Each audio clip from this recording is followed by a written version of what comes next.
যাওয়ার জন্য রাজশাহী থেকে আসা লাগবে কেন? সাহসী ও স্পষ্টভাষী তরুণ রাজনীতিবিদ, একজন বিশিষ্ট অ্যাক্টিভিস্ট, সংগঠক, শিক্ষক এবং লেখক।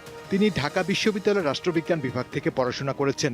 মাদ্রাসা ব্যাকগ্রাউন্ডের কারণে ছাত্র জীবনে তাকে নানা কটূক্তি ও রাজনৈতিক হয়রানির শিকার হতে হয়েছে, কিন্তু তিনি তার আদর্শ থেকে বিচ্যুত হননি।